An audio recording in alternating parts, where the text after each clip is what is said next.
My best friend's girlfriend cheated on him. He's devastated. The clinking of glasses and the low hum of conversation usually soothed me after a long shift at O'Malley's. Tonight, though, the noise felt like a physical assault. I nursed my beer, trying to unwind when I saw her. Sarah. Mark's Sarah. She was across the bar, tucked away in a dimly lit corner booth, and she was definitely not alone. My blood ran cold. It wasn't just that she was with another guy. It was the way she was looking at him.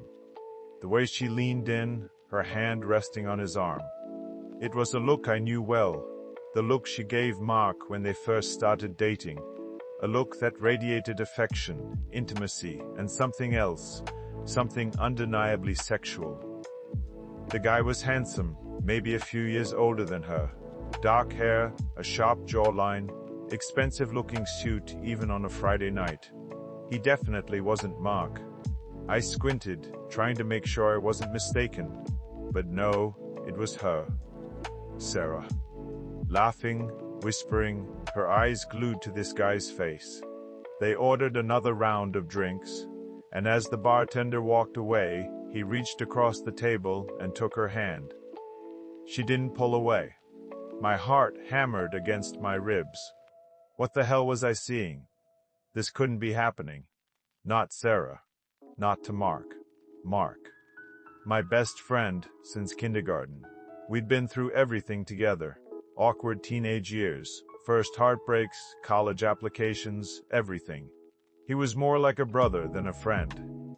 And he was head over heels in love with Sarah. They'd been together for 3 years, talked about marriage, the whole 9 yards. I felt sick. A wave of nausea washed over me. I wanted to look away, to pretend I hadn't seen anything, but I was frozen. I couldn't tear my eyes away from the scene unfolding in front of me. They were getting closer now. The guy, I couldn't make out his name over the din, was leaning in to whisper something in her ear. Sarah giggled and playfully pushed him away. Then he kissed her. Not a chaste peck, but a lingering, passionate kiss. That was it. I had to leave. I slammed my beer down, the glass hitting the counter with a loud thud. I turned and practically ran out of the bar, the image of their kiss seared into my brain. The cool night air did little to clear my head. I walked aimlessly for blocks, replaying the scene over and over again. What was I supposed to do? Tell Mark? Keep it a secret? The thought of telling him, he was so happy, so invested in their relationship. How could I be the one to shatter that? How could I inflict that kind of pain on him? But the thought of keeping it a secret was even worse. It felt like a betrayal of our friendship, like I was complicit in her deception. I knew I couldn't sleep. I ended up at Chloe's apartment. Chloe was a mutual friend. She worked in the same office building as Sarah, and she knew everyone's business. I hoped she could offer some perspective. I buzzed her apartment, and she let me in, concern etched on her face. Liam? What's wrong? You look like you've seen a ghost. I didn't sugarcoat it. I told her everything, from seeing Sarah at the bar to the lingering kiss. Chloe's expression didn't change. She just sighed and rubbed her temples. I knew, she said quietly. My jaw dropped. You knew? And you didn't say anything? Look, I'm sorry, Liam. It's been going on for weeks. Sarah and David, they've been sneaking around. I didn't want to get involved. It's messy, you know? And David's married, with kids. I didn't want to blow up their lives. David. So that was his name. David, the married guy with kids. Weeks? I repeated numbly. Mark has been completely oblivious for weeks?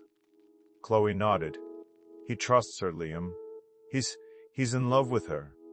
The weight of that sentence settled on me like a ton of bricks. He was in love with her.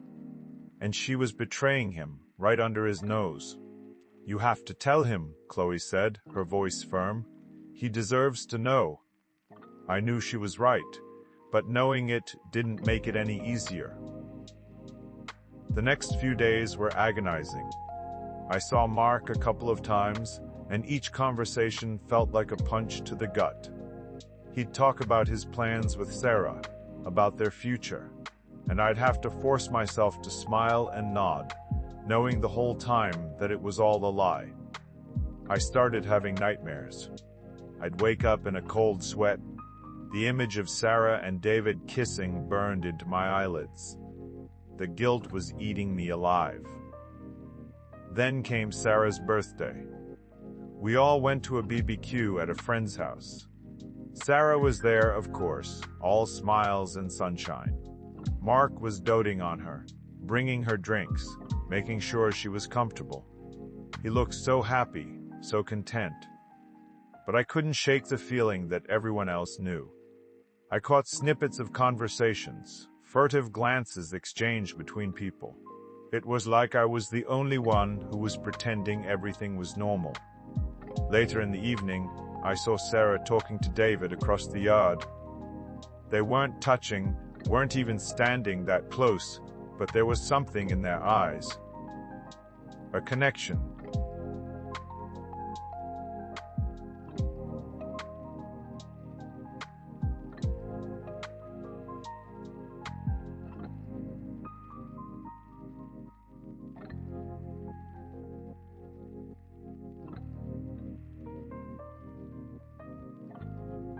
I needed to tell Mark, we need to talk. He frowned. About what? About Sarah. His expression hardened. What about her? I hesitated, my throat suddenly dry. There's something you need to know. I told him everything. I spared no details, from seeing her at the bar to Chloe confirming the affair. I watched his face as I spoke, the color draining from his cheeks. When I finished, he just stared at me, his eyes wide with disbelief. "No," he said, shaking his head. "No, you're wrong. Sarah would never do that." "I wish I was wrong, Mark," I said softly.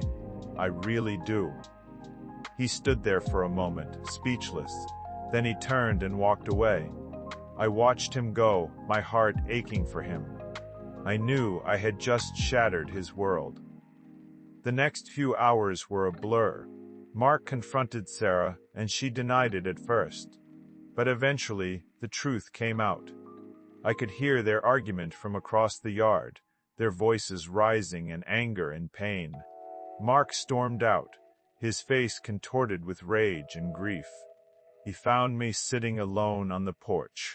"She admitted it," he said, his voice raw. "She fucking admitted it." I put my arm around him, and he leaned into me, his body shaking with sobs.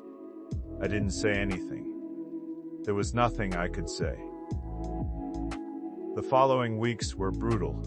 Mark cut off all contact with Sarah. He stopped going to work. He barely left his apartment. I tried to be there for him, but he was a shell of his former self. He lost weight, his eyes were bloodshot, and he barely spoke. He just sat there, staring blankly at the TV, lost in his own private hell. Chloe visited him once, to apologize for not telling him sooner. He was furious with her, accused her of being complicit in Sarah's betrayal. She tried to explain her reasons, but he wouldn't listen. One evening, Mark showed up at my apartment, drunk and belligerent. "Why, Liam? Why would she do this to me?" he slurred, his voice thick with tears. "I don't know, Mark," I said, putting my arm around him. "I honestly don't know. I loved her, man. I fucking loved her. I would have done anything for her." "I know you did," I said softly. He started crying again, his body racked with sobs. I held him tight, letting him cry it out. A week later, Mark confronted David at his office. I wasn't there, but Mark told me about it later. He didn't get violent, just laid bare how disgusting David was, destroying two people's lives while he goes home to his wife and kids. David just stood there, his face pale. and didn't say a word. Sarah tried to contact Mark, to explain, to apologize, but he refused to see her or talk to her. He was done. It took months, but Mark slowly started to heal. He started exercising again, went back to work, and reconnected with old friends. He even started seeing a therapist. One day he called me and asked me to meet him at O'Malley's. I hesitated. I hadn't been back there since that night, but I knew I had to go. When I arrived, Mark was already there, sitting at the bar, nursing a beer. He looked better than he had in months.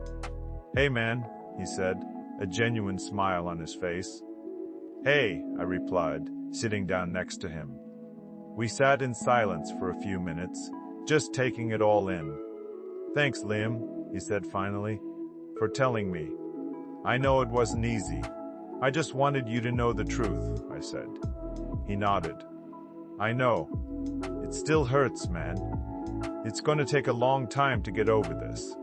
But I'm getting there." We raised our glasses in a silent toast. I looked around the bar. It was the same as always.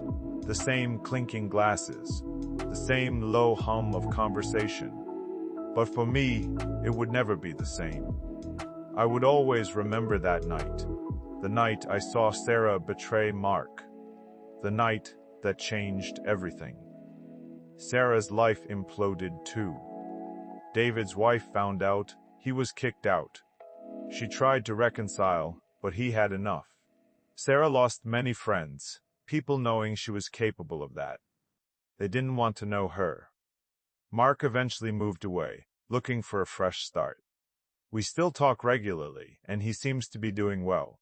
He's dating someone new, someone who seems to genuinely care about him. As for me, I still work at O'Malley's. I see a lot of things there, things people probably shouldn't be doing. But I've learned my lesson. Some secrets are better left buried, but not when your best friend is living a lie. Some truths, no matter how painful, need to be told.